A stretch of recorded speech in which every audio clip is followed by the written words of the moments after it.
se é deste. Ok.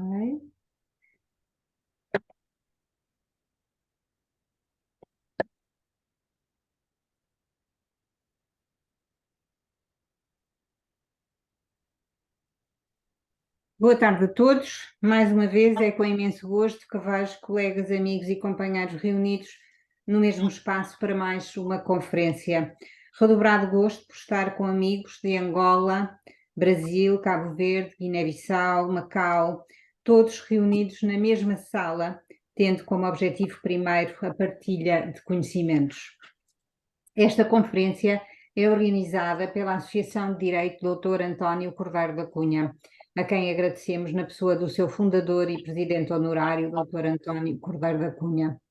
É também organizada pelo Rotary Club de Albufeira, a quem agradecemos. Obrigada, companheiros.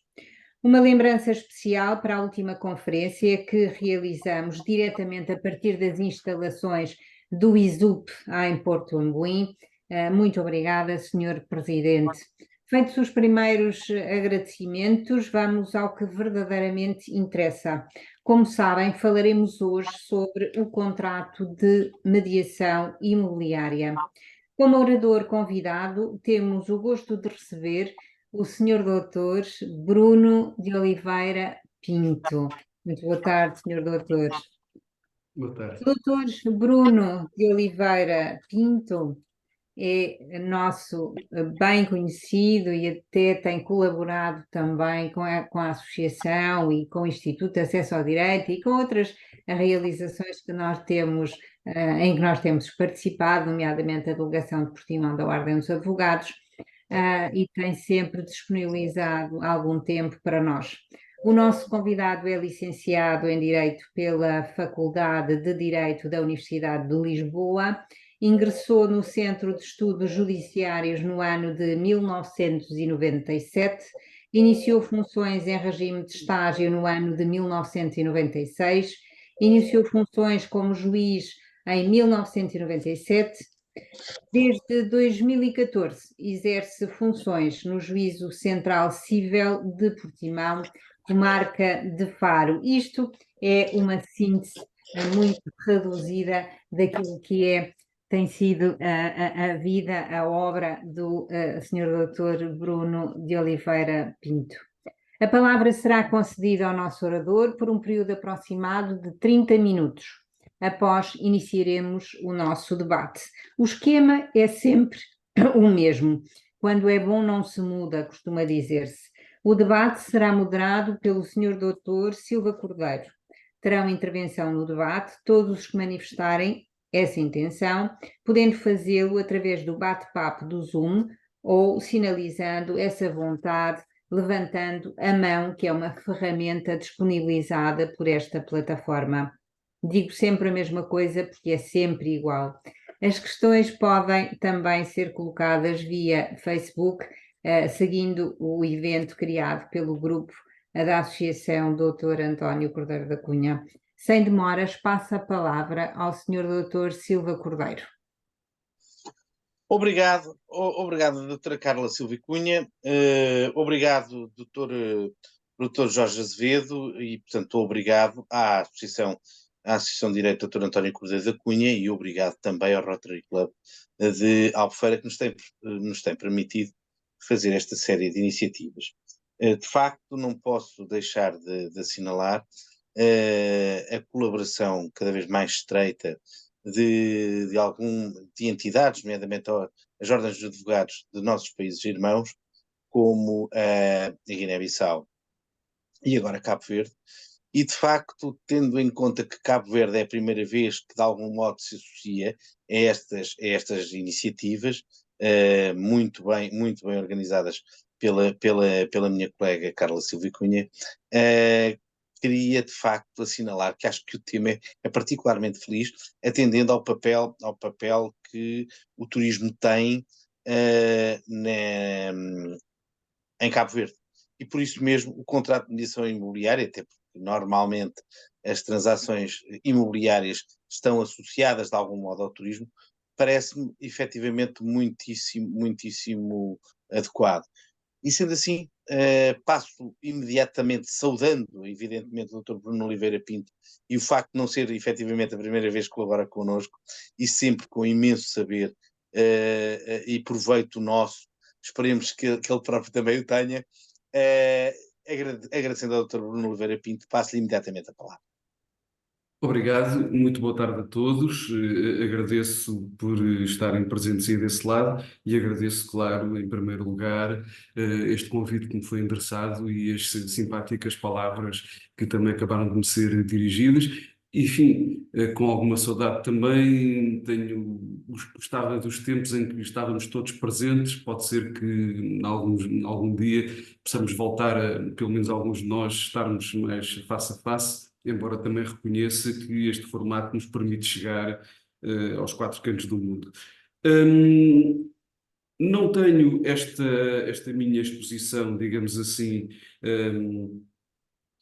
como é de dizer, tive alguma dificuldade em planeá-la, porque achei que aquilo que eu iria dizer iria demorar muito tempo. Não tive todo o tempo que gostaria de ter tido para a preparar convenientemente e resolvi seguir a seguinte metodologia, que é, vou fazer uma espécie de roteiro guiado sobre a lei, sem evidentemente estar aqui a ler o conjunto das normas legais, que seria fastidioso e qualquer um pode fazer. Mas vou elencar aqui algumas das questões que se têm tratado na jurisprudência, porque a minha perspectiva é sempre muito uma perspectiva jurisprudencial acerca do contrato de mediação imobiliária. Não vou, desde logo, entrar na abordagem da decisão A ou B ou C, embora num outro caso eu penso que possa ser relevante referi-los e nesses casos eu falo-ei. Mas irei, digamos assim, aquilo que eu vos transmito é um pouco, digamos, um digest que eu fiz daquilo que são as posições, parece-me a mim, mais consolidadas na nossa jurisprudência sobre estas matérias. E, portanto, sem mais demoras, começo por referir que o contrato de mediação imobiliária está entre nós regulado na Lei 15/2003, de 8 de fevereiro, que começa logo por definir no seu artigo 1º o objeto e âmbito de aplicação. É uma lei muito virada para os contratos que são feitos cá em Portugal, e tem várias normas ao longo do texto que se referem exatamente às transações feitas cá em Portugal, mas para o que interessa, e começando logo por uma abordagem genérica ao contrato, eu direi o seguinte: tem havido alguma discussão na doutrina e na jurisprudência sobre qual é a natureza deste contrato, sobre o que é que nós devemos entender que é a mediação imobiliária, e eu vou já adiantar o que penso, que tem algum apoio, mas reconheço que há alguma discussão, embora eu acho que a minha posição é a posição maioritária. E essa posição, basicamente, reflete duas ou três circunstâncias. Uma é que não existe verdadeiramente um diploma em Portugal que regularize, que regule a figura dos contratos de mediação em geral. O contrato de mediação imobiliária é um contrato de mediação, mas tem outras figuras que lhe são afins. Genericamente é um contrato de prestação de serviços, mas existem, por exemplo, figuras como a mediação de seguros, também regulada no diploma próprio. Existe também a figura da mediação financeira, também ao abrigo do Código de Valores Mobiliários. E, portanto, existem várias figuras de contratos de mediação, cada uma delas com o seu regime, e que, à falta de uma definição genérica e de um regime genérico das atividades de mediação, vão sendo enquadradas no contrato de prestação de serviços e depois, quando é necessário procurar uma figura no âmbito da prestação de serviços que possa abranger todas estas figuras, genericamente recorre-se ao mandato. Irei dizer no decurso da minha apresentação que nem sempre é consensual esta ideia, mas sobre isso já falaremos mais adiante. Isto tem depois também algumas consequências, como também já veremos a seguir. Pronto. A lei tem um conjunto de definições, tem nomeadamente algumas ideias que não são bem definições, mas que logo no artigo 2º, na sequência também de regulamentação anterior, nos vem dizer que, por exemplo, as empresas de mediação podem prestar serviços em atividades que não estejam legalmente atribuídas em exclusivo a outras profissões, nomeadamente tendo em vista a obtenção de documentação, a obtenção de informação, o que seja necessário para a prossecução do contrato. Aqui a jurisprudência, porque sempre que falo de jurisprudência falo de situações concretas em que se colocaram problemas, em que se levantaram questões, já decidiu que é importante ter em conta que existe uma incompatibilidade legal entre a atividade de mediação imobiliária e a profissão de solicitador e, portanto, já é uma jurisprudência antiga, mas que surgiu um pouco com alguma intenção de separar as águas. Não é, penso eu, felizmente, uma questão muito recorrente, portanto, será um pouco um aspecto menor, mas fica aqui esta nota.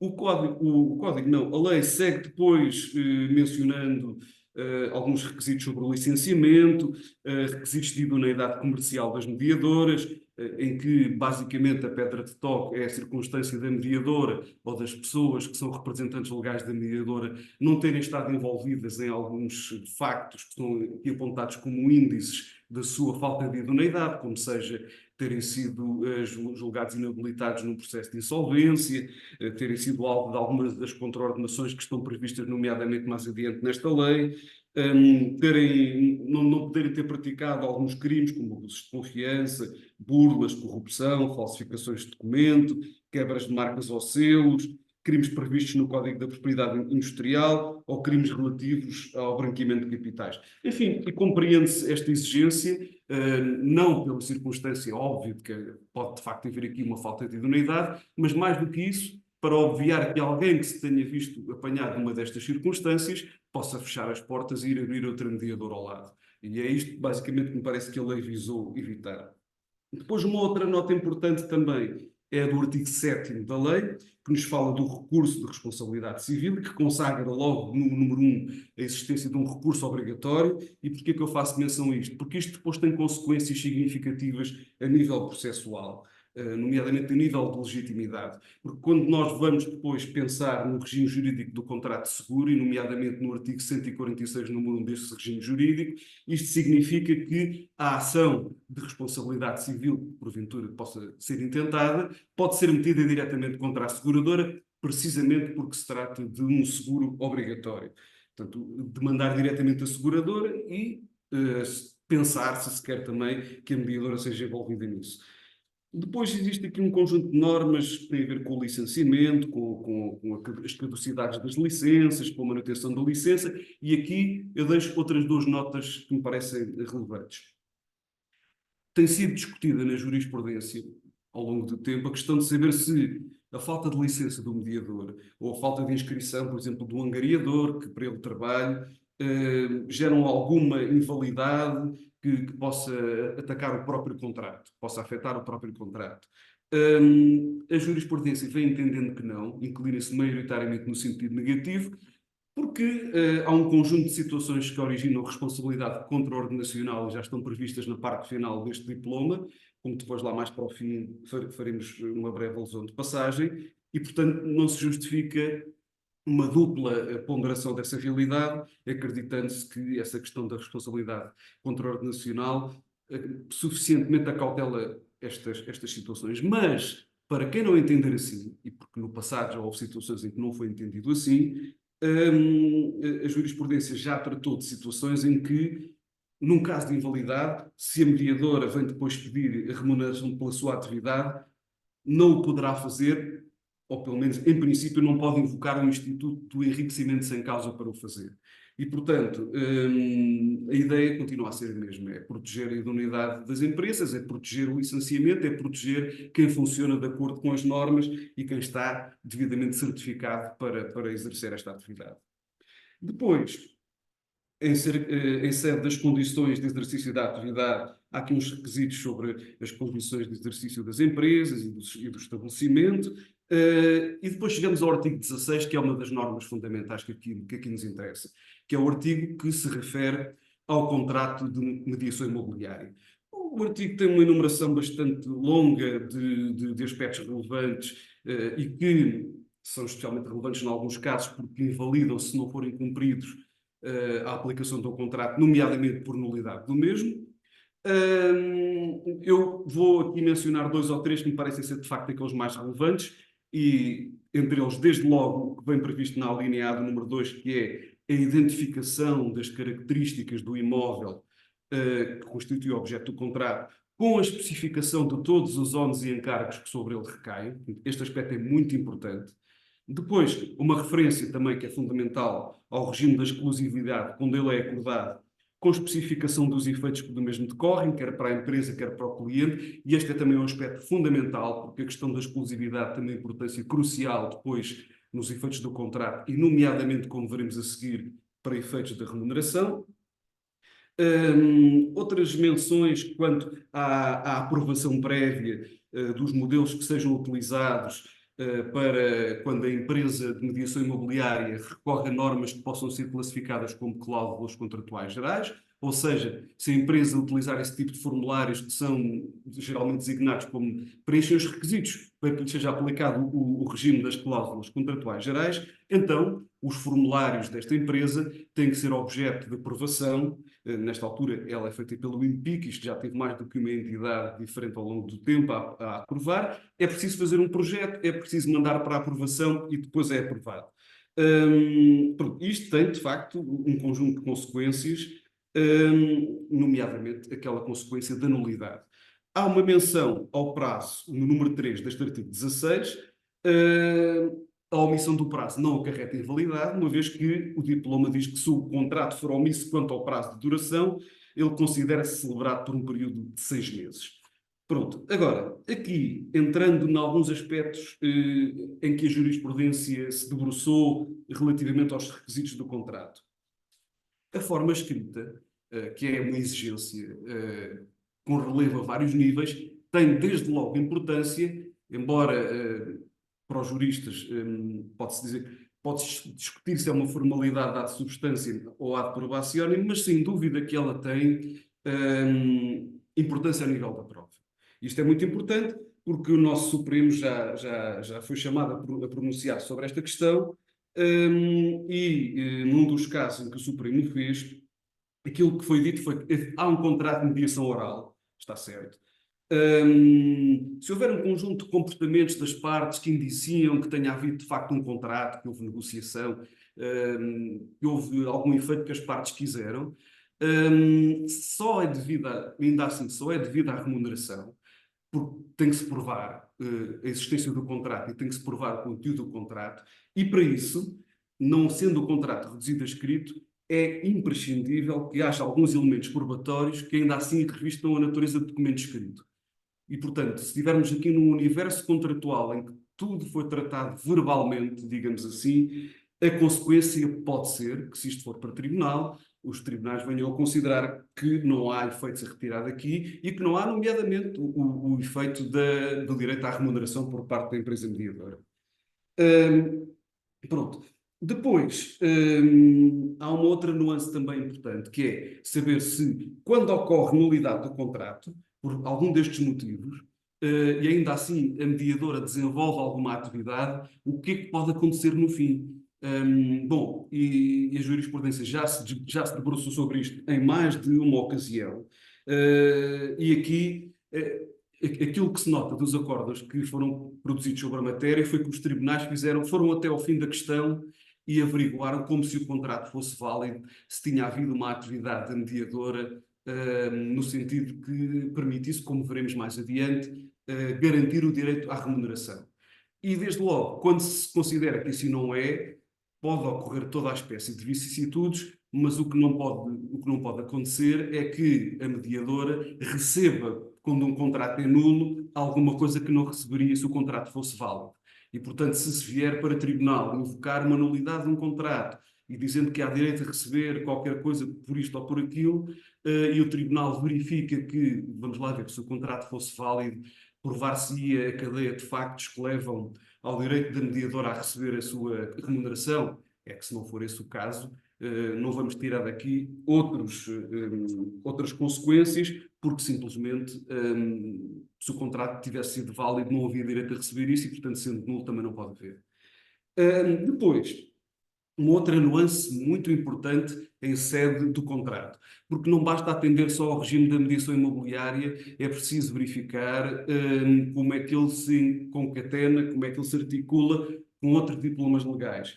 E, nomeadamente, na circunstância que por vezes acontece, do contrato ser celebrado fora das instalações da mediadora, nomeadamente se o mediador levar o contrato para ser assinado em casa do particular, em casa do cliente. E então aqui a jurisprudência lembra uma coisa muito importante, que é, passamos a estar no âmbito do contrato, do regime dos contratos celebrados à distância, dos contratos celebrados fora do estabelecimento comercial. Estamos a falar aqui do Decreto-Lei 24/2014, de 14 de fevereiro.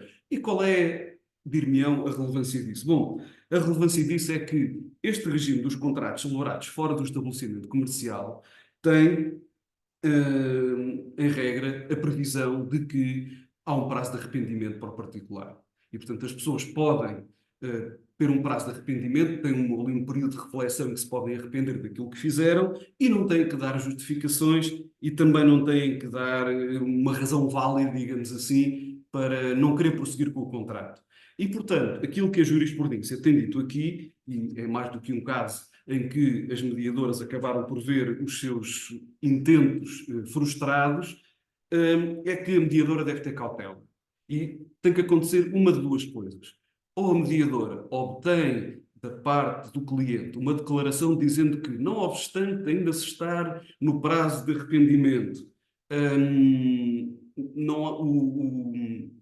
digamos assim, o cliente se compromete a remunerar alguma atividade que seja desenvolvida, ou que se compromete a permitir que a mediadora, perdão, desenvolva a sua atividade e que depois ocorrerá a devida remuneração, ou se isso não acontece, a mediadora deve esperar calmamente que acabe este período para depois então começar a empreender a sua atividade, sob pena de, se considerar que se aplica este regime, se ver excluído o direito também ele à remuneração da mediadora no final e tendo a mediadora se calhar até desenvolvido algum trabalho meritório. Pronto. Depois, uma outra nota para abordarmos a questão do prisma do cliente quando pensamos nas formalidades do contrato. Temos estado aqui a falar no prisma da mediadora, mas a circunstância de, tal como acontece, por exemplo, no contrato de empreitada, estar aqui prevista uma nulidade atípica quando são omitidas determinadas condutas, nomeadamente, por exemplo, quando o contrato não é reduzido a um documento escrito. Isso é uma nulidade atípica porque ela não pode ser invocada pelo mediador, como na empreitada não pode ser invocada pelo empreiteiro. Coloca algum poder, digamos assim, nas mãos do cliente.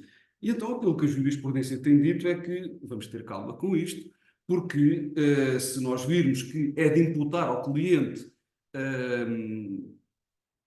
por exemplo, para começarmos a conversar sobre esta matéria, não ter sido ele que permitiu que se fizesse o contrato, que adiou, que protelou a realização do contrato, que ali empreendeu manobras dilatórias para que o contrato não fosse reduzido a escrito, ou se inversamente,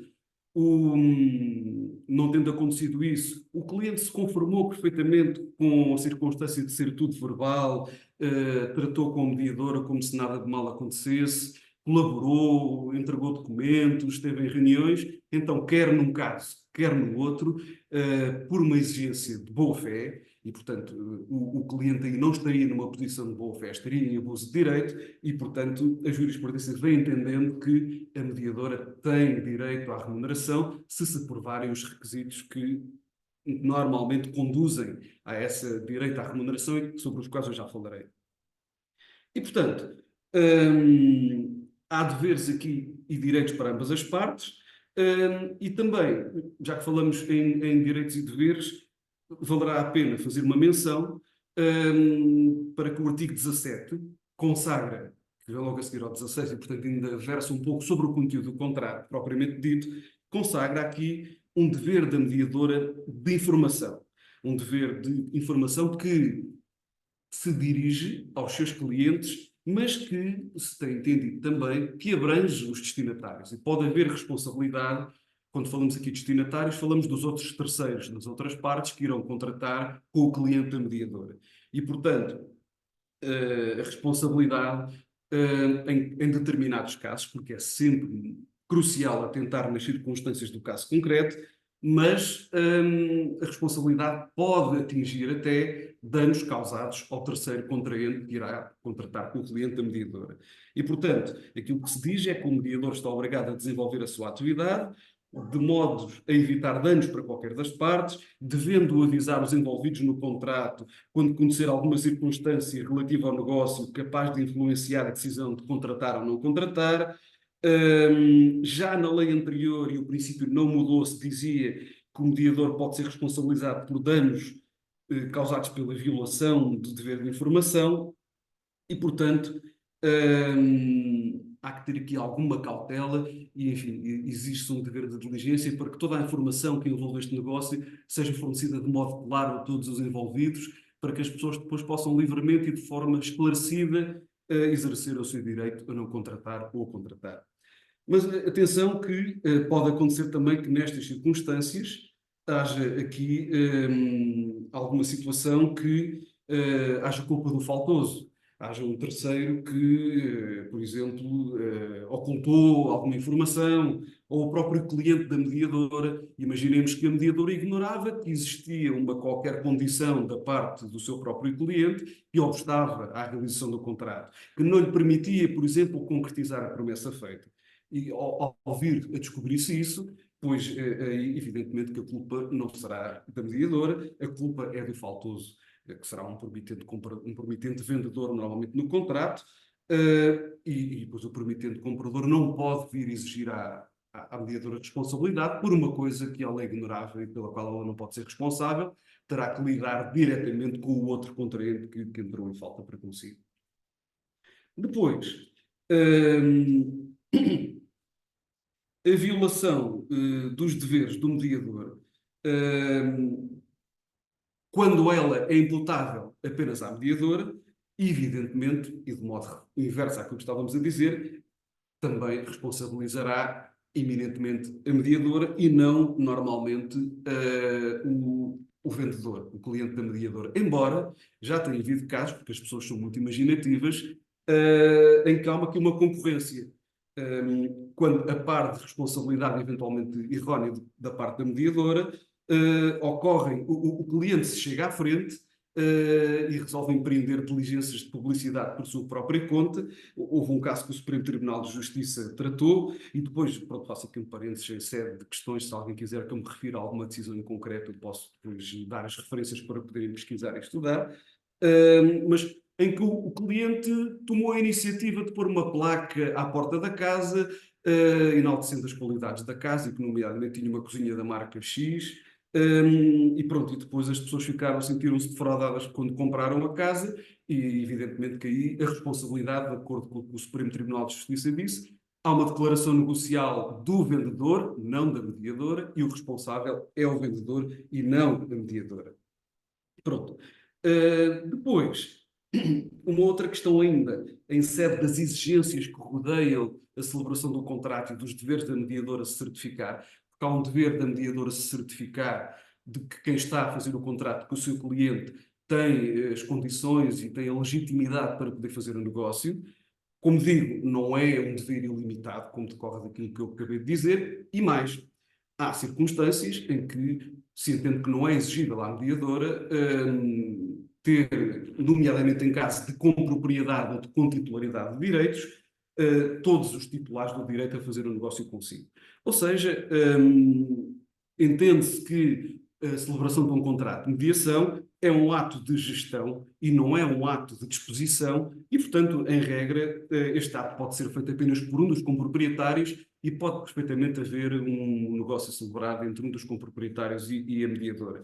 Depois, isto também tem reflexos em termos de legitimidade processual, porque depois, obviamente, quem é parte legítima no confronto da seguradora é a pessoa com quem a seguradora celebrou o contrato também. E essa legitimidade depois não se estende aos comproprietários e não acarreta a ilegitimidade dos comproprietários aqui nesta circunstância. A questão é mais discutível se o comproprietário estiver, digamos assim, do lado ativo da questão, quando está do lado passivo, como dizer, se o comproprietário vem dizer assim, eu não negociei nada com a mediadora e não tenho que pagar, pronto, aí temos uma questão um pouco mais discutível. Agora, por exemplo, como como eu já vi, o comproprietário vem dizer: ocorre aqui uma ilegitimidade porque você também me devia ter demandado a mim.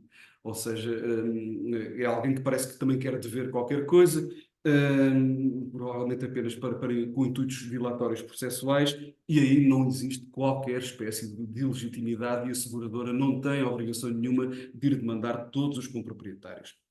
Pronto, depois, então, passando pelo artigo 18º, que refere-se só, consagra aqui um dever da mediadora, quando lhe são entregues quantias que tenham que ser entregues ao cliente, de os guardar e as entregar, nada de muito relevante aqui. O artigo 19, que fala na remuneração da mediadora. E aqui sim temos algumas questões que têm gerado muita discussão. Aqui, normalmente, o critério decisivo é o critério do nexo de causalidade. Aquilo que se tem entendido é que, normalmente, deve haver um nexo de causalidade entre a atividade da mediadora e o resultado obtido com aquilo que depois, com o negócio que o cliente fez. Ou seja, olhando normalmente retrospectivamente, de uma forma retrospectiva, dizermos que este contrato que foi feito foi consequência da atividade da seguradora, ou a seguradora contribuiu para ele de um modo relevante, de um modo decisivo. Não tem que ter sido a única causa, não tem às vezes se calhar que ter sido a causa mais importante, mas se houve ali um trabalho que conduziu àquele resultado, a seguradora tem direito a receber remuneração.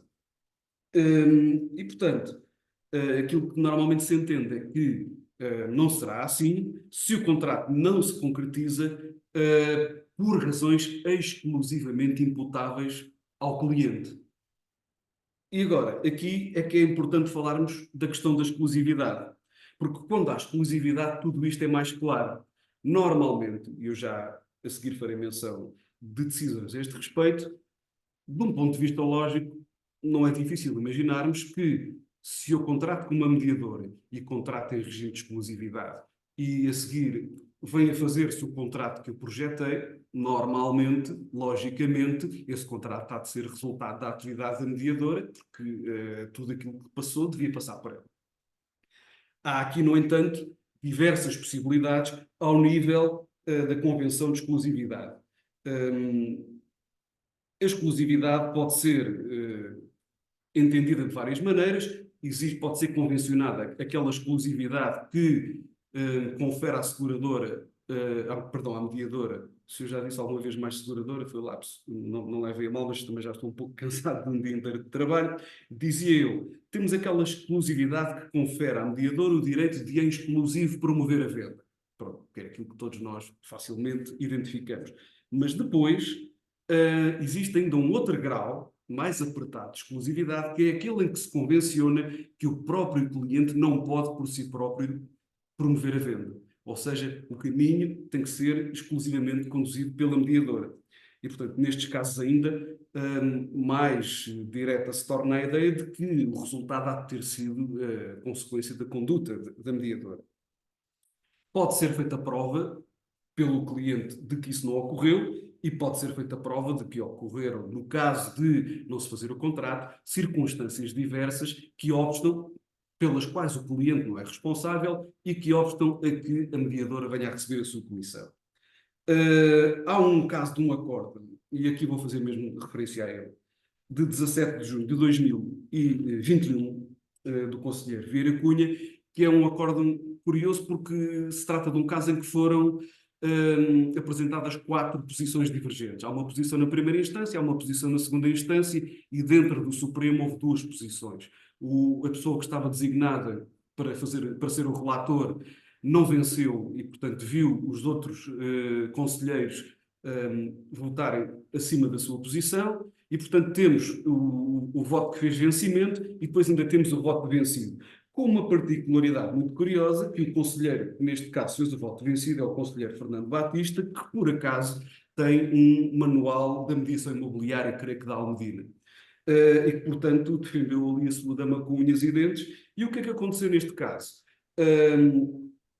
A posição que fez vencimento considerou que não havia continuidade, tinha sido interrompido o processo contratual entre a mediadora e o cliente e, portanto, mais tarde, já a fim do prazo que tinha sido estipulado no contrato de mediação, Já passado algum tempo, a mediadora veio a fazer um contrato portanto, o Supremo considerou que tinha havido aqui uma interrupção nesse nexo de causalidade entre a atividade da mediadora e a celebração do contrato. E o que o voto de vencido vem dizer é que esse não é um requisito que deva ser valorado nesta sede. E eu deixei aqui para fazer alguma menção a este voto de vencido, porque também não fosse este conselheiro alguém que estudou exaustivamente a matéria, dizer quais os requisitos que ele ali inscreveu como fundamentais para o tal preenchimento do nexo causal. Ou seja, que o trabalho do mediador tenha contribuído ou influído decisivamente para a conclusão do negócio, não sendo necessário que seja a única causa, nem sequer seja necessário que seja causa exclusiva, digamos assim, porque pode haver outras causas concorrentes. Não se exige que tenha havido uma atividade contínua e ininterrupta e aquilo que se exige é que se demonstre que haja esta prova deste nexo e que os termos do contrato tenham resultado, eventualmente, de negociações entre os interessados que o mediador pôs em contacto. E, portanto, mencionando as existências de contrato de exclusividade, de convenção de exclusividade, das relevâncias que tem a convenção de exclusividade, dizendo que, nomeadamente, quando existe convenção de exclusividade, o cliente está impedido de revogar o contrato, de denunciar o contrato discricionariamente e de modo unilateral, porque isso esvaziaria o conteúdo da convenção, portanto tem que aguardar que o contrato acabe. No caso até tinha sido o que sucedia, mas a seguir as partes depois foram fazer o seu contrato, e portanto entendia esta posição que não fez vencimento, que devia ter existido direito do pagamento da comissão à mediadora. Pronto. Depois, ainda neste aspecto da comissão, e estou mesmo a chegar ao final da minha exposição, duas notas ainda, que é a relação de Lisboa já considerou, num acórdão de 9 de novembro de 2023, preto no branco esta coisa, que é, quando existe a outorga de uma cláusula de exclusividade, ocorre uma presunção natural. Uma presunção natural que nos diz que, logicamente, se o contrato foi feito e havia exclusividade, em princípio, presume-se que isto decorre da atividade da seguradora e transfere-se para o cliente o ónus da prova de demonstrar qualquer circunstância que justifique a conclusão de que assim não foi. Claro que tudo isto, para cada bom acórdão, há sempre depois um bom contra-argumento, e a mesma relação de Lisboa, num acórdão que não foi posterior, mas foi tirado uns dias antes, em 24 de outubro de 2023, já tinha dito que, mas atenção aqui, que quando nós falamos nas circunstâncias que podem motivar a não realização do contrato, se o cliente, por exemplo, alegar que o terceiro contraente que iria fazer o contrato com ele, por exemplo, que a mediadora angariou, não tinha as condições para fazer o contrato, porque, por exemplo, não tinha conseguido obter financiamento bancário, não dispunha do dinheiro, e se isto for alegado na contestação, então o ónus da prova de demonstrar que estavam reunidas as condições para o negócio ser feito, que a mediadora desenvolveu a sua atividade e que estava tudo reunido para o negócio ser feito, volta novamente para o campo da mediadora. E, portanto, com as consequências todas que isto tem. Duas ou três questões só finais mesmo, e deixo o resto para o período que ainda possa haver de algum debate.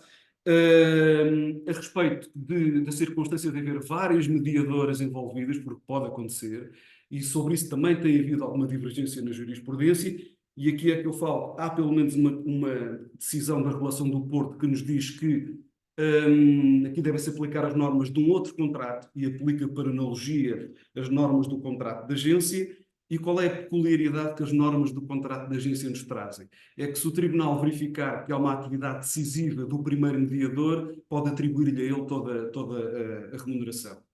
Claro que há várias outras decisões que dizem que isto não é justo e, na generalidade, a jurisprudência defende que deve-se fazer apelo ao disposto no artigo 400 do Código Civil, e arbitrar uma indemnização de modo equitativo, em regra, a distribuir, se calhar, 50% para cada uma das mediadoras envolvidas, ou consoante aquela que se estime tenha sido a participação deles no negócio.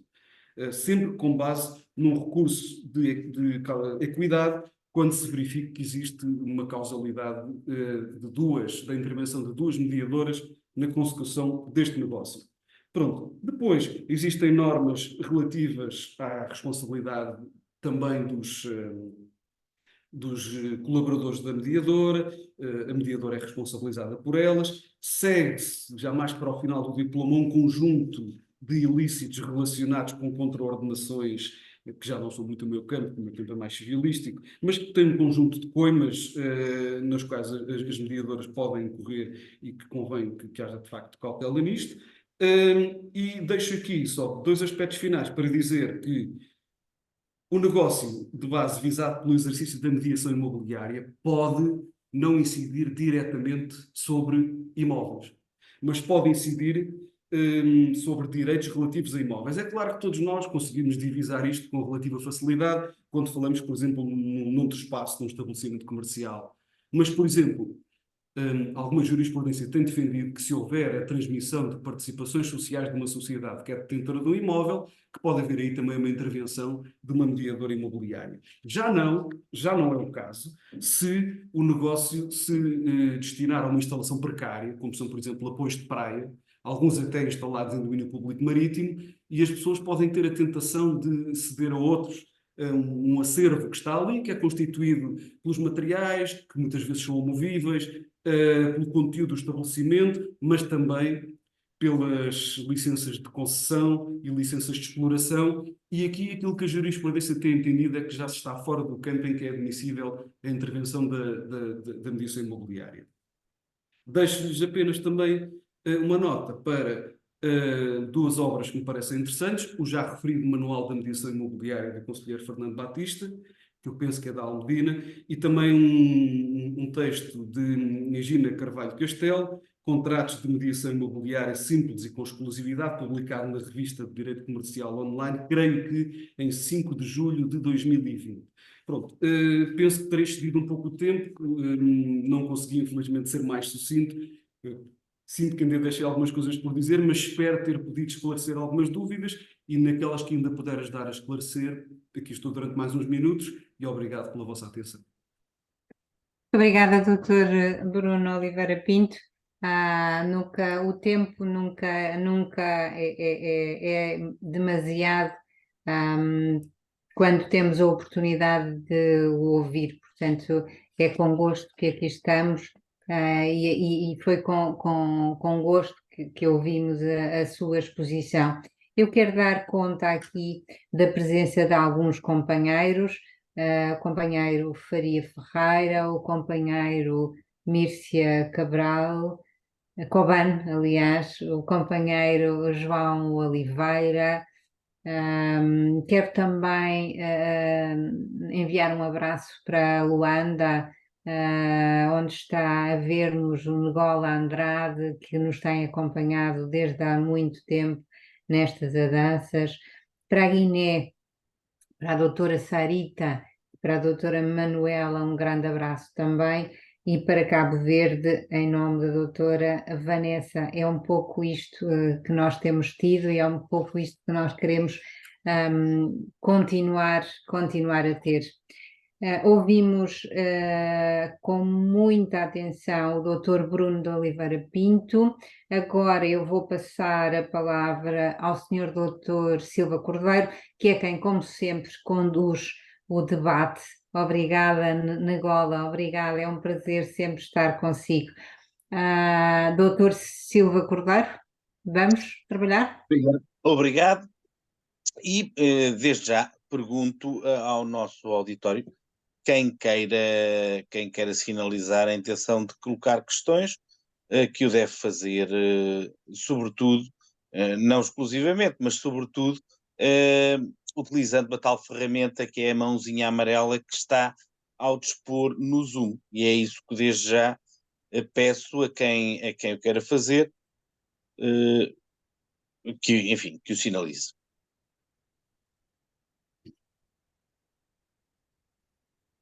Eu sei que a Madalena Lança tem um conjunto de questões que quer colocar ao senhor doutor.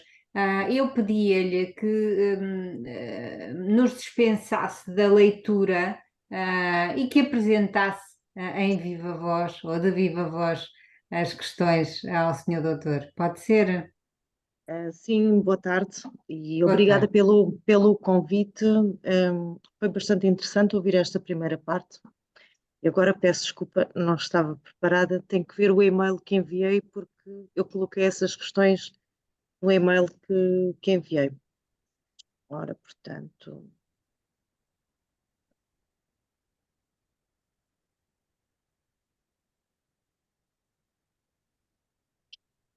Ora, então, uma das questões que, na realidade, eu acho que já foi, de certa maneira, respondida, que foi a questão de qual é a legalidade de um contrato que uma mediadora imobiliária possa ter, que não foi aprovado pelo INPIC.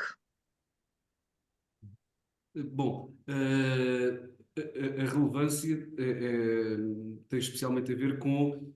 Hoje em dia, provavelmente, os contratos são quase todos assim, não é? De ser feito através de cláusulas contratuais gerais. E é e são especialmente essas cláusulas que exigem a aprovação pelo INPIC. Enfim, e pronto, basicamente o que nos diz o número 7 do artigo 16 é que esses contratos são nulos e, portanto, a mediadora, quem utilizar esse tipo de cláusulas no modelo sem estar aprovado, repare, isto não acontece em princípio se houver um contrato redigido pelas pessoas com liberdade de negociação, de estipulação. Poderemos estar perante um caso mais difícil. Aqui não, aqui é relativamente claro o que a lei diz. É nulo. Ok. Pronto, eu acho que percebi bem pela sua explicação, que foi muito clara, e pronto, e vem confirmar isso mesmo. Bom, eu também fiz aqui outra questão. Hum, São questões mais práticas, porque eu estou na atividade imobiliária desde 2008 e tenho uma empresa de mediação imobiliária também. Hum, Portanto, tem havido aqui determinadas questões que eu, como gerente da empresa, tenho-as sempre contornado de uma maneira de não ter que colocar o assunto em tribunal com nenhum proprietário. Mas, efetivamente, tem surgido aqui algumas questões que, aproveitando esta ocasião, vou colocá-las. Pronto.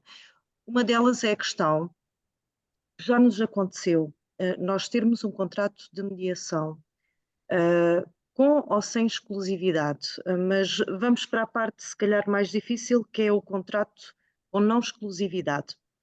Nós temos um imóvel a um determinado preço de venda, portanto, o contrato está válido, estamos a desenvolver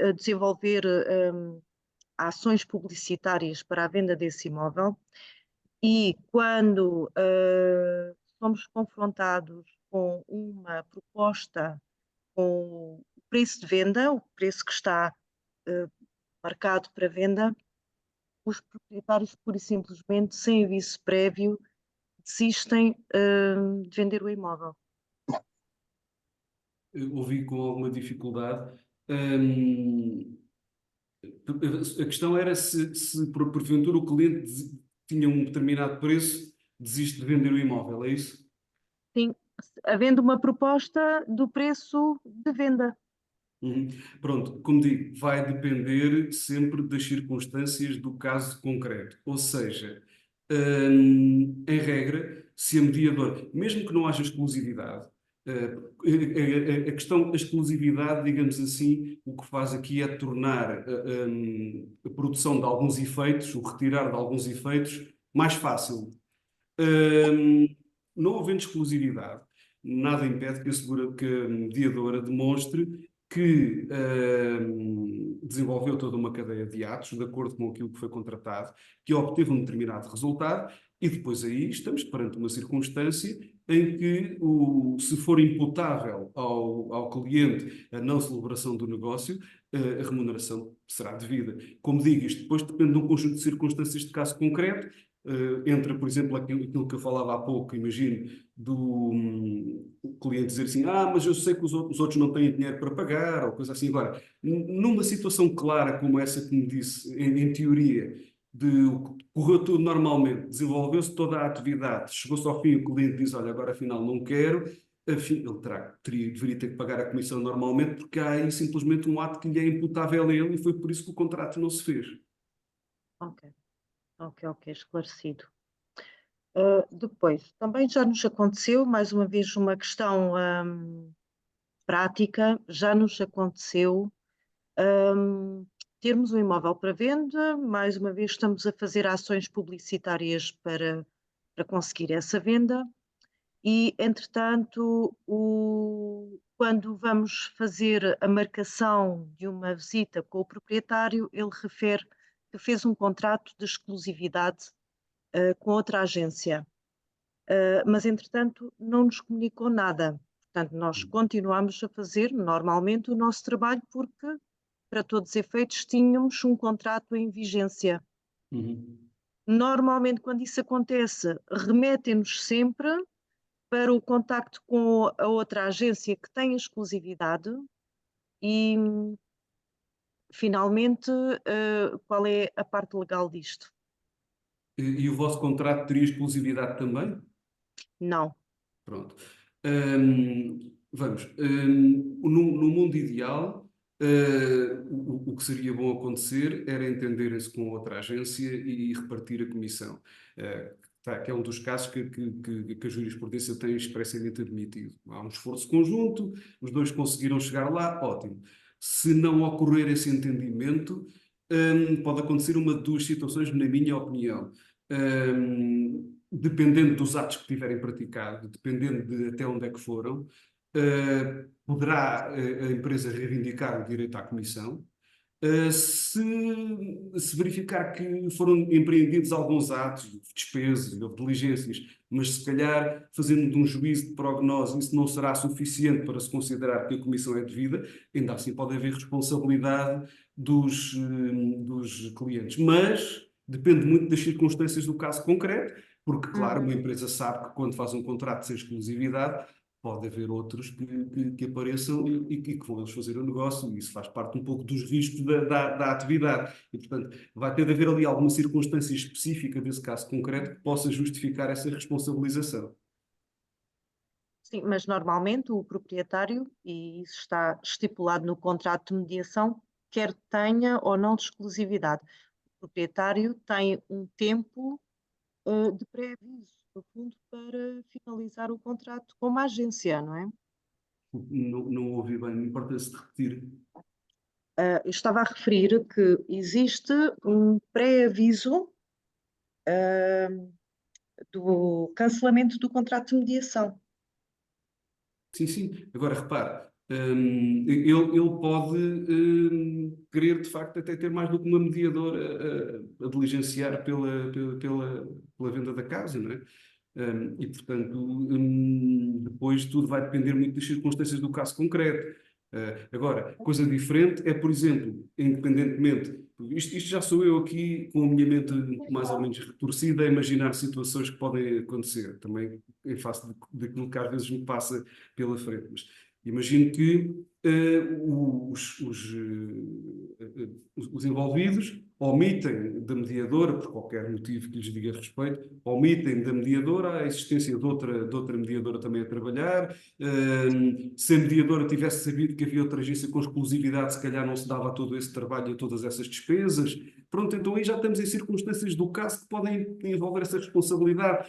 Pode ter sido, de facto, convencionada a obrigação dele o avisar, se entretanto arranjar outra mediadora. Pronto, há todo um conjunto de circunstâncias aqui que depois é que nos vão dar o enquadramento do caso concreto sobre se há responsabilidade ou se não há responsabilidade. Agora só dizer, bom, pronto, fizemos um contrato e ele agora tem outra Pois, isso só não chega, diria eu, à partida. Mas provavelmente também não é só isso que acontece nos casos em que me está a falar. Ok. Sim, mas fiquei esclarecida. Muito obrigada.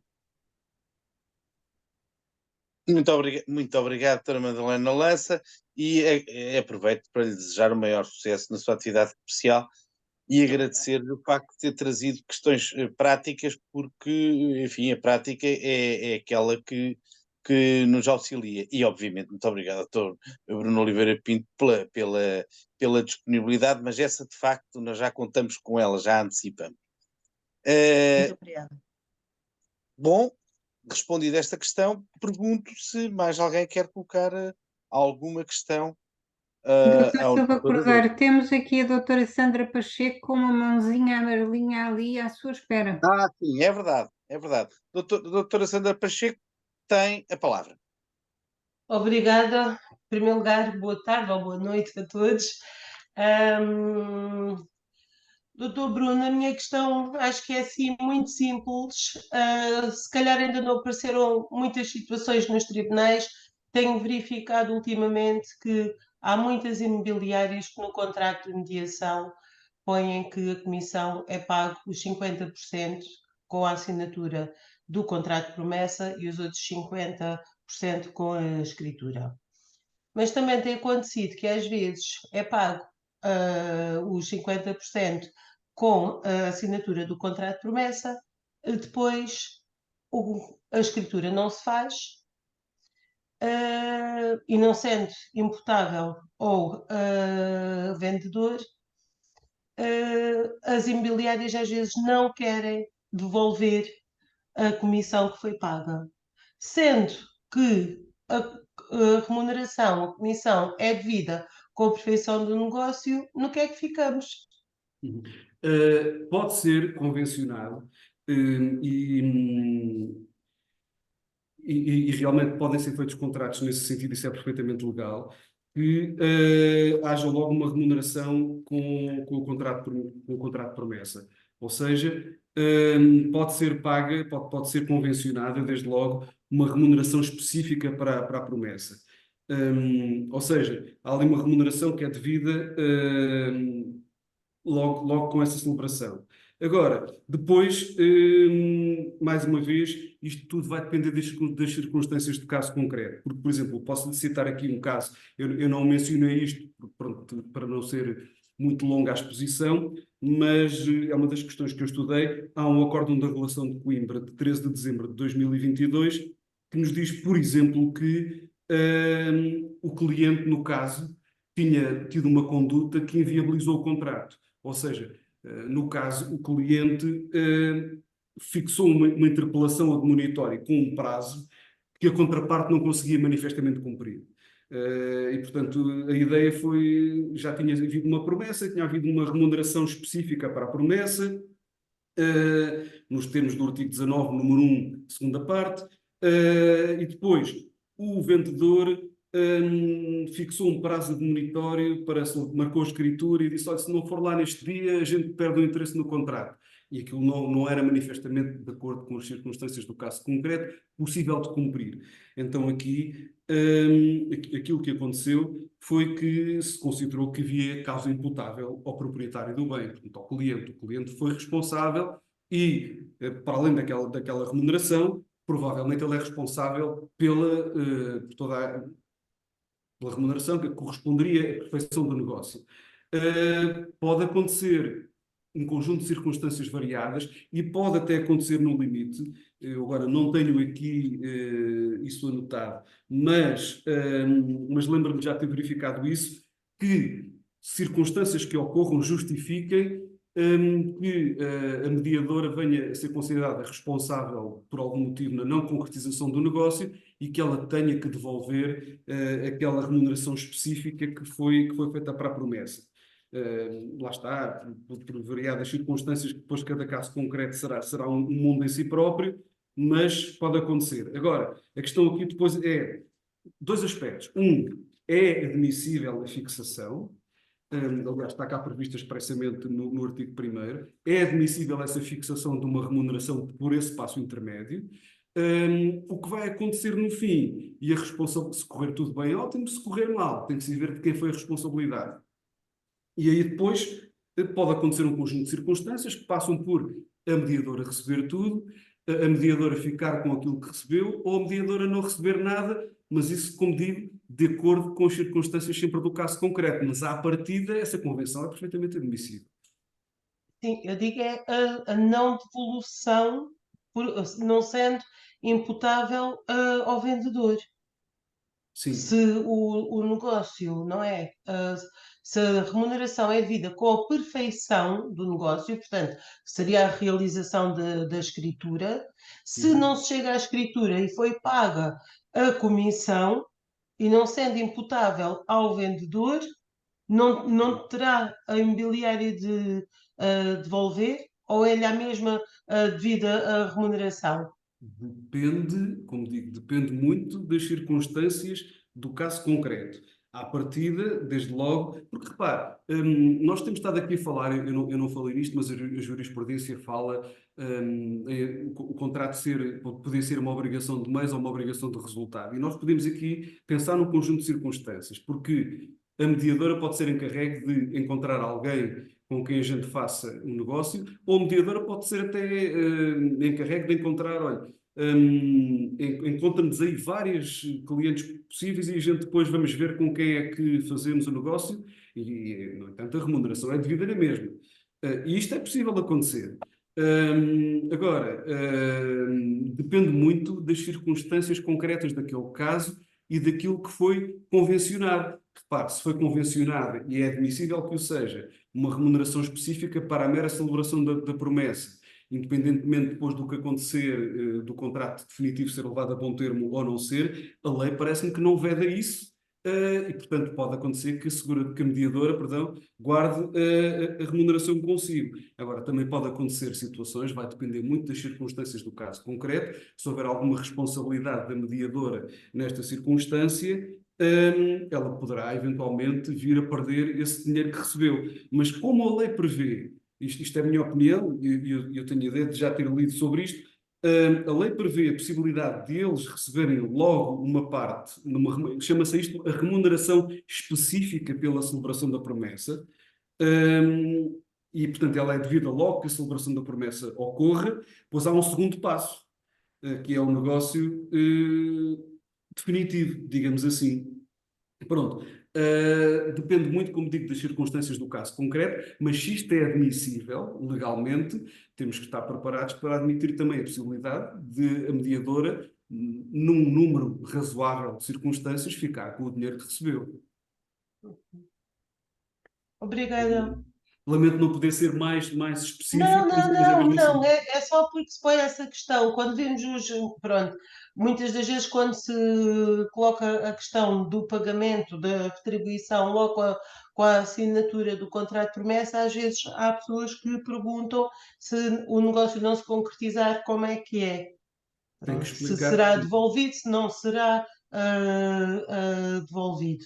Tem que explicar às Portanto, pessoas, lá está, tem que explicar às pessoas que, como é de dizer, ocorre essa possibilidade desse dinheiro não ser devolvido. Agora, imagino que a mediadora angariou um cliente qualquer que não tem dinheiro para comprar o bem no fim. É evidente que pode aí pôr-se a questão da mediadora não ter direito à comissão, e então se a mediadora já sabia disso no início, pode não ter direito à comissão e pode ter que devolver se houver culpa da parte dela. Mas aí isso vai ter que ser discutido numa ação, seguramente, e vai depender muito das circunstâncias do caso concreto. Em tese, não é ilegal esta situação dessa remuneração intermédia. mas é a regra, os contratos, nós só tomamos conhecimento dos contratos já depois de eles estarem celebrados. Geralmente as pessoas celebram primeiro os contratos com as imobiliárias e depois então é que aparecem algumas das vezes, mas se calhar 90% das vezes é que depois perguntam ao advogado, sendo que como há outros sistemas diferentes, não é?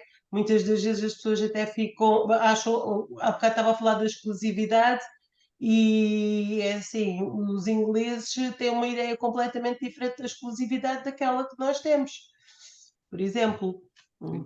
Doutora, repare, isto tem tudo a ver, como digo, com as circunstâncias do caso concreto, e elas é que vão ditar aquilo que vai acontecer. Como disse, em havendo culpa da mediadora, nada impede que venhamos a tribunal pedir a devolução daquilo que foi pago. E mais, como eu também já disse há pouco, havendo, não direi exclusivamente, mas digamos assim, numa larguíssima medida, contratos que hoje em dia são feitos através de formulários, não é excluída a possibilidade das pessoas virem a argumentar com o regime das cláusulas contratuais gerais, no sentido de qualquer coisa que possam opor, nomeadamente em relação a essa cláusula. Tudo isso depois tem que ser discutido numa ação e muito de acordo com as circunstâncias do caso concreto. Mas claro que à partida eu recomendaria que as pessoas tivessem um bocadinho mais de cautela ao fazer esses negócios, porque a mediadora aí não está a fazer nada que intrinsecamente seja ilegal, pelo contrário, e as pessoas estão-se a pôr nas mãos da mediadora, que a lei o permite, e as pessoas acabam, se calhar, por fazer isso sem ter conhecimento. Então, se calhar, tem que se aconselhar melhor antes de, sem haver aqui nenhum anátema contra a mediadora, porque, como eu digo, isto é legal,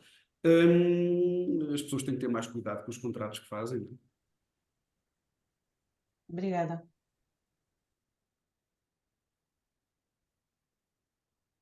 Muito Doutor, estou a obrigado. concordar? Muito obrigado. Pergunto se há mais alguém a querer colocar questões e verifico que não haverá. Ora, não. Sim, senhor. A doutora Ana Vieira. Olá, doutora. Dou-lhe imediatamente a palavra. Tem que ligar o som. Tem que ligar o som, doutor.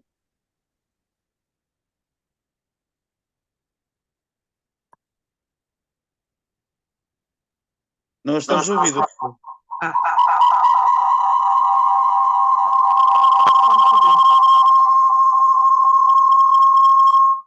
Eu peço desculpa, estou aqui com um problema grave Agora com sim. o áudio, Agora vou ter sim. que ligar Agora no estamos a ouvir. telemóvel. Agora já me conseguem ouvir? Sim. Sim? Uhum. Boa tarde a todos. A questão é a seguinte: na sequência do que disse a doutora Sandra Pacheco, eu conheço uma situação mais grave, que é, há uma mediadora imobiliária no mercado, até bastante conhecida, que não só recebe 50% da comissão na promessa, recebe 100% da comissão na promessa. Porque entende que o trabalho dele está concluído a partir do momento em que há um contrato de promessa de compra e venda entre duas partes. E pior do que isso, e é aqui que eu quero perguntar ao Sr. Juiz o que é que acha disto, que é o pagamento do sinal é feito diretamente na conta bancária da empresa de mediação imobiliária, a qual fica fiel depositária do mesmo após deduzir 100% da comissão devida e reembolsa o remanescente, que às vezes é quase nada, ao vendedor. Uhum. E a pergunta que eu faço é se o setor tem algum conhecimento de alguma causa judicial que já tenha participado ou que conheça, de ter acontecido um incumprimento contratual, e agora não vamos colocar aqui se o responsável é a mediadora, assumimos que não é a mediadora a responsável pelo incumprimento contratual, ele passou-se entre as partes contratantes, e a questão é como é que se recupera esta comissão, uma vez que nem sequer é 50%, é 100% que já está inteiramente paga na conta da mediadora, em vez de ser na conta do promitente vendedor ou na conta do seu advogado. Desde já lhe digo que quando me aparece um caso destes, eu atempadamente me apresento à mediadora e digo: isto por mim não passa. O sinal não vai ser pago nesta forma, vai ser pago por mim e é 50%, não é 100%. De maneira que essa mediadora já nem pode ouvir o meu nome, como podem imaginar. Mas, de facto, não posso aceitar que o meu cliente entre numa situação destas, porque não me faz sentido nenhum. E será que ela é legal? E será que isto pode ser feito desta forma? Porque, de facto, o contrato de mediação imobiliária assim o estipula. Era isto. Certo. Muito obrigada. Como digo, depende sempre das circunstâncias do caso concreto, volto a dizê-lo. Pode acontecer que haja aí alguma cláusula abusiva, porque se, por exemplo, a mediadora coloca, aqui já teríamos que pegar aqui no regime das cláusulas contratuais gerais e ver se isso se enquadrava em alguma das cláusulas que lá estão. Porque é muito possível que haja aí cláusulas que são abusivas, nomeadamente porque a cláusula, repare, uma cláusula desse teor, porque nós conseguimos perceber que haja uma comissão da mediadora meramente por causa da promessa. Até aí tudo bem. Agora, quando ela tem essa magnitude, e quando entramos por esse caminho, é muito provável que essa cláusula seja abusiva.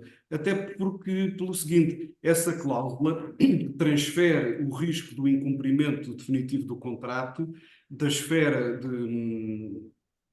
eventualmente da esfera onde devia estar portanto, torna a mediadora imune ao risco de incumprimento do contrato e coloca o ónus todo da parte do cliente. É discutível que isso seja admissível de facto. Faço lembrar que o artigo 18 faz a mediadora ser fiel depositária, de facto, dessas quantias, e já agora uma nota também, como eu já disse aqui, a jurisprudência já se debruçou, pois isso às vezes corre mal, e eu não aconselho as mediadoras a que façam isso. Em 10 de abril de 2014, o Supremo Tribunal de Justiça teve que se pronunciar sobre um caso em que um funcionário da mediadora recebeu o sinal e fugiu com ele para a parte incerta.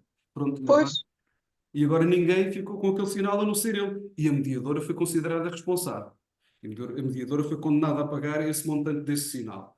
Agora, aqui, para mim, a pedra de toque é a situação eventualmente abusiva, que é quando a comissão está a ser demasiada e quando a mediadora aí já não está a cobrar uma comissão pela promessa, a mediadora está a cobrar uma comissão que antecipa o contrato definitivo. Note que, em havendo alguma circunstância que a mediadora devesse ter conhecido, que há um conjunto de deveres, ainda por cima que se pode vir a descobrir que não foram preenchidos, deveres de informação, deveres de conhecimento do outro contraente, tudo pode voltar para trás, independentemente do que aconteceu. É claro que o dinheiro já ficou lá e depois não sabemos o que vai acontecer, por muito grande que seja a mediadora, porque coisas más às vezes acontecem mesmo aos grandes. Mas, dizia eu, quando essa transferência de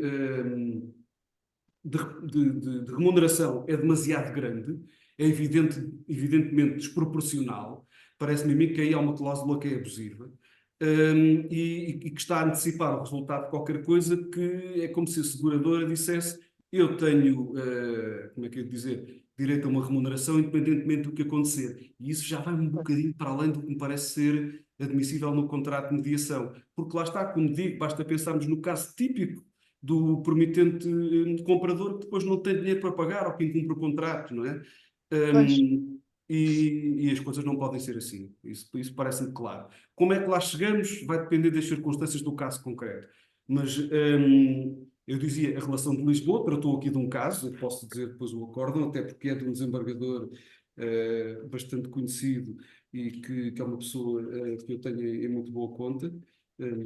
Se eu descobrisse aqui o acórdão da relação de Lisboa que falou sobre esta questão, onde ele dizia: a mediadora, dentro dos seus deveres, tem que demonstrar também que a pessoa que vai celebrar o contrato está em condições de o celebrar e que está em condições de o cumprir. E, portanto, se uma mediadora faz um contrato de mediação e que diz assim: agora fazemos aqui uma promessa e a seguir vocês dão-me 50% ou 100%, e depois, se houver incumprimento, eu lavo daqui as minhas mãos, porque eu já fiz o meu trabalho e vou à minha vida. Não é assim. O acórdão de relação de Lisboa, de 24/10/2023, do desembargador Luís Filipe Pires de Sousa, portanto, que é uma das pessoas que fez um Código de Processo Civil anotado, aqueles que são mais usados aí, é um dos coautores do Código de Processo Civil anotado, com o Conselheiro Geraldes e com o Dr. Paulo Pimenta, da Ordem dos Advogados, e ele diz mesmo isto. A seguradora tem que, depois quando vamos para o tribunal, a seguradora tem que alegar e provar que angariou um interessado e que este estava pronto para celebrar o contrato, que o interessado dispunha de fundos financeiros imediatos que o habilitavam a pagar o preço ou que, em alternativa, iria dispor dos mesmos na altura da projetada celebração da compra e venda. Portanto, há aqui um requisito muito mais apertado e, portanto, quando tudo correr mal, não é? Provavelmente o cliente vai ter razão aqui nisto e não a mediadora. Agora, Como é que nós obviamos que isto aconteça? Só tendo mais cuidado com os contratos que se fazem e dizendo, olha, como a doutora diz, não, com vocês eu não faço, este contrato eu não faço. Mais que isto não é possível. Pois. Obrigada, Soutor. Muito obrigado, doutor Bruno Oliveira Pinto, e muito obrigado, obviamente, à doutora Ana Vieira pela questão colocada.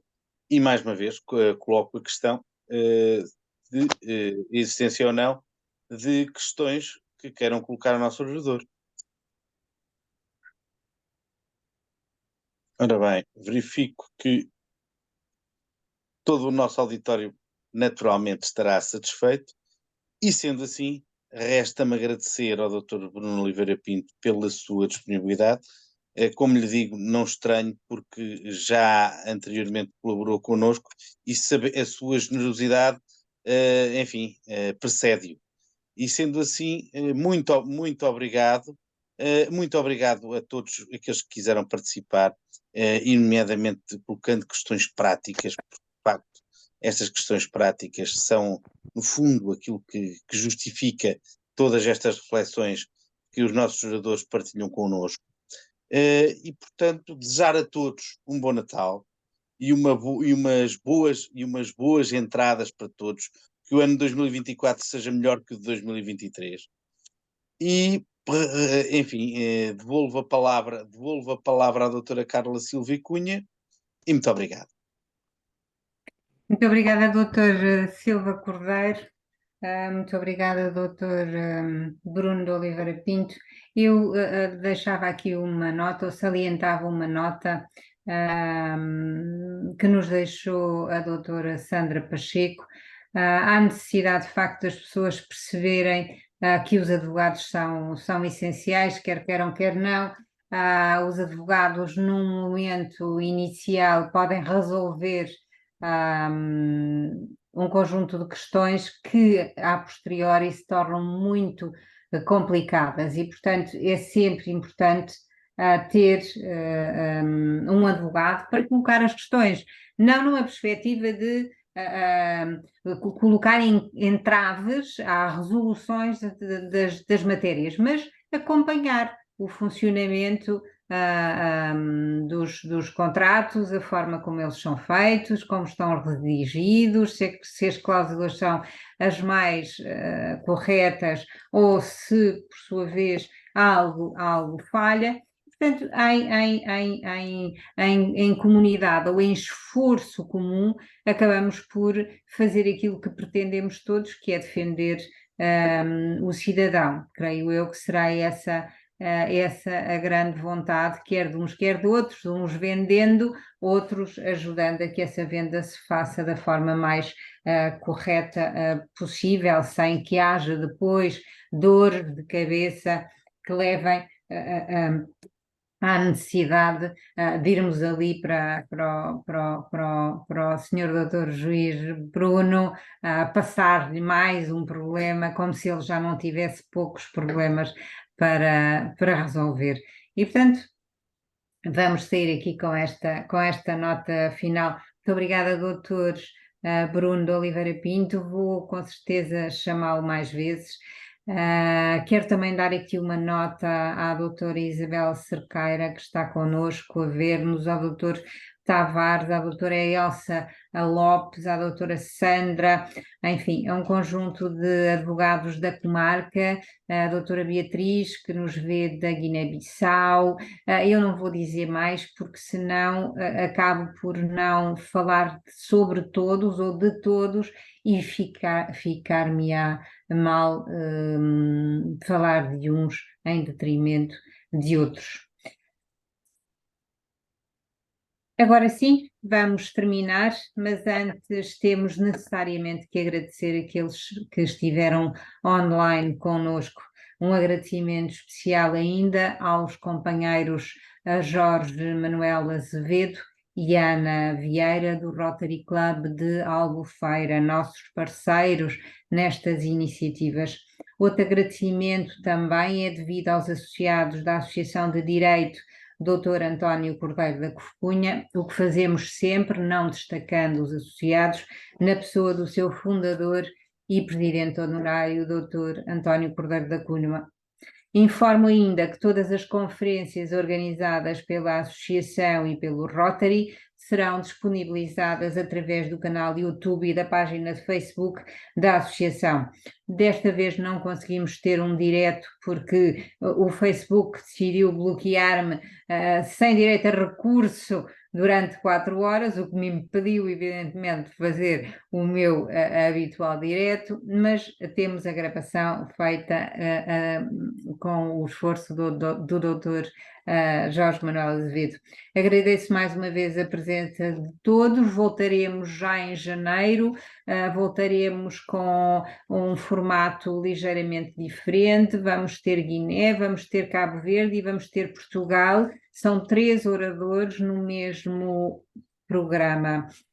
Agora, votos de um santo e feliz Natal, votos de um próspero ano novo, continuação de uma boa noite, saúde e sorrisos.